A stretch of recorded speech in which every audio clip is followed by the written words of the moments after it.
berdebulah aku di alas kakimu, Tuhan. Hauskan titik embun sabda penuh aku. Layak aku tengada menatap wajah-Mu. Salam damai sejahtera Tuhan kita Yesus Kristus menyertai kita sekalian. Saudara-saudari yang dikasihi Tuhan, kita berada pada pekan suci dan semoga hari ini kita semua dalam keadaan sehat walafiat. Dan kita kembali diundang untuk merenungkan firman Tuhan selama pekan suci ini, dan semoga firman Tuhan selama masa pekan suci ini menuntun kita untuk semakin membuka hati pikiran kita kepada Allah dan memberikan yang terbaik bagi Allah di dalam semangat pengorbanan kita untuk melepaskan keegoan kita, kesombongan kita, dan melepaskan belenggu-belenggu dosa di dalam diri kita dan membiarkan Allah dan kekudusannya tinggal bersama kita. Hari ini kita akan merenungkan Injil Yohanes bab 13 ayat 21 sampai ayat 33, dilanjutkan ayat 36 sampai 38. Mari kita semua diundang untuk mendengarkan firman Tuhan. Inilah Injil Yesus Kristus menurut Yohanes. Di dalam perjamuan Paskah dengan murid-muridnya, Yesus sangat terharu lalu bersaksi, "Aku berkata kepadamu, sesungguhnya seorang di antara kamu akan menyerahkan aku." Murid-murid itu memandang seorang kepada yang lain. Mereka bertanya-tanya, siapa yang dimaksudkannya? Seorang di antara murid-murid Yesus, yaitu murid yang dikasihinya, bersandar dekat kepadanya di sebelah kanannya. Kepada murid itu, Simon Petrus memberi isyarat dan berkata, "Tanyakanlah siapa yang dimaksudkannya." Murid yang duduk dekat Yesus itu berpaling dan berkata kepada Yesus, "Tuhan, siapakah itu?" Jawab Yesus, "Dia adalah orang yang kepadanya aku akan memberikan roti. Sudah aku mencelupkannya." Sudah berkata demikian, Yesus mengambil roti, mencelupkannya dan memberikannya kepada Yudas anak Simon Iskariot. Dan sesudah Yudas menerima roti itu, ia kerasukan iblis. Maka Yesus berkata kepadanya, "Apa yang hendak kau perbuat, perbuatlah dengan segera." Tetapi tidak ada seorang pun dari antara mereka yang duduk makan itu mengerti apa maksud Yesus mengatakan itu kepada Yudas. Karena Yudas memegang kas, ada yang menyangka bahwa Yesus menyuruh dia membeli apa-apa yang perlu untuk perayaan itu, atau memberi apa-apa kepada orang miskin. Yudas menerima roti itu lalu segera pergi. Pada waktu itu, hari sudah malam. Sesudah Yesus pergi, berkatalah Yesus, "Sekarang anak manusia dipermuliakan dan Allah dipermuliakan di dalam dia. Jikalau Allah dipermuliakan di dalam dia, Allah akan mempermuliakannya dia juga di dalam dirinya dan akan mempermuliakan dia dengan segera. Hai anak-anakku, tinggal sedikit waktu saja aku bersama kamu. Kamu akan mencari aku.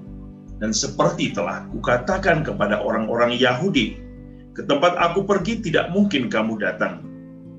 Demikian pula aku mengatakannya sekarang kepada kamu." Simon Petrus berkata kepada Yesus, "Tuhan, kemanakah engkau pergi?" Jawab Yesus, "Ke tempat aku pergi engkau tidak dapat mengikuti aku sekarang, tetapi kelak engkau akan mengikuti aku." Kata Petrus kepadanya, "Tuhan, mengapa aku tidak dapat mengikuti engkau sekarang? Aku akan memberikan nyawaku bagimu." Sahut Yesus, "Nyawamu akan kau berikan bagiku. Sesungguhnya aku berkata kepadamu, sebelum ayam berkokok, engkau akan menyangkal aku 3 kali." Demikianlah Injil Tuhan. Saudara-saudari yang dikasihi Tuhan, kita mendengar suatu momen yang sangat penting pada malam perjamuan, di mana Yesus harus mengatakan sesuatu yang mungkin tidak ingin Yesus katakan, yaitu tentang pengkhianatan dan tentang cinta sejati Allah kepada manusia. Tentu ketika Yesus berbicara tentang pengkhianatan, ada rasa sedih di dalam hati Yesus. Sedih karena ia harus mengungkapkan sesuatu di hadapan para murid yang dikasihinya. Dan teristimewa, ia mau memberikan suatu pengertian kepada para murid tentang bagaimana prosesi kematiannya, yang sesungguhnya akan terjadi bukan hanya oleh orang-orang yang memusuhinya, tetapi justru dikhianati oleh orang-orang yang dicintainya, para muridnya sendiri. Dan tentu ini adalah satu perasaan yang campur aduk di dalam hati Yesus. Bagaimana harus mengatakan bahwa ternyata murid-murid yang bersama dia selama ini akan melakukan suatu tindakan yang tidak pantas bagi sang guru, yaitu pengkhianatan. Tetapi apakah Yesus mendendam? Apakah Yesus membenci? Kalau kita mendengar hari ini, bahkan Yesus mengatakan, silakan, lakukan saja apa yang engkau inginkan, apa yang engkau ingin perbuatkan bagiku, silakan. Ada satu kepasrahan, ada satu kesedihan yang bercampur aduk di dalam diri Yesus. Bagaimana mungkin murid yang dikasihnya selama ini, murid yang tinggal bersama, berjalan bersama, tertawa bersama, sedih bersama, akhirnya mengkhianati dia. Tapi apakah cinta Tuhan berhenti? Tidak. Sebab cinta Tuhan datang untuk memperbaharui pengkhianatan ini. Cinta Tuhan datang untuk senantiasa memurnikan hati para murid. Tapi pemurnian Yesus harus dilakukan dalam satu tindakan yang ekstrim, yaitu salib. Saudara-saudari, bagi orang-orang Kristiani, salib merupakan tanda cinta Allah. Tanda cinta yang ekstrim dari Allah. Dan itulah cinta Allah yang sangat ekstrim, yang memberikan secara total hidupnya, dirinya, nyawanya bagi manusia. Agar setiap orang pun memahami makna dari cinta sejati itu. Bahwa seperti Allah yang mau memberikan secara total hidupnya bagi manusia, maka setiap orang yang mencintai Allah sebagai pengikut Tuhan mau juga berbuat hal yang sama, memberikan cinta yang terbaik bagi sesama. Sehingga makna salib menjadi suatu makna cinta, bukan makna pengkhianatan lagi, bukan makna penderita, tapi makna cinta.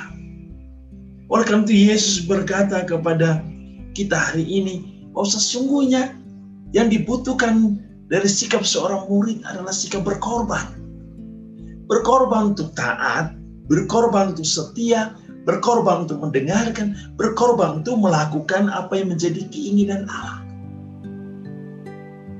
Dan Yesus berkata, siapa yang setia sampai akhir, yang berkorban sampai akhir, yang bertahan sampai akhir, dialah yang akan diselamatkan. Dialah yang akan memperoleh dan melihat kemuliaan Allah.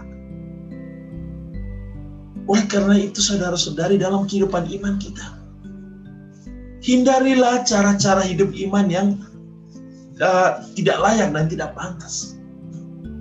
Seperti sikap pengkhianatan.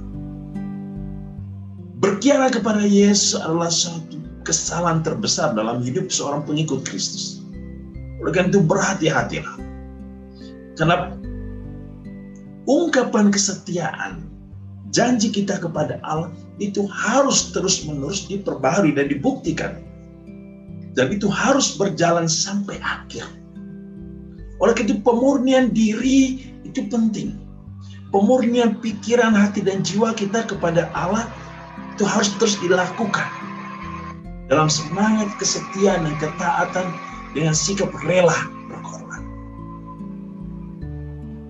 Tentu Injil hari ini mengingatkan kita, jangan ada lagi Yudas Iskariot yang akan mengkhianati Yesus, yang akan mengkhianati imannya, yang akan mengkhianati sesamanya. Dalam masa pekan suci ini,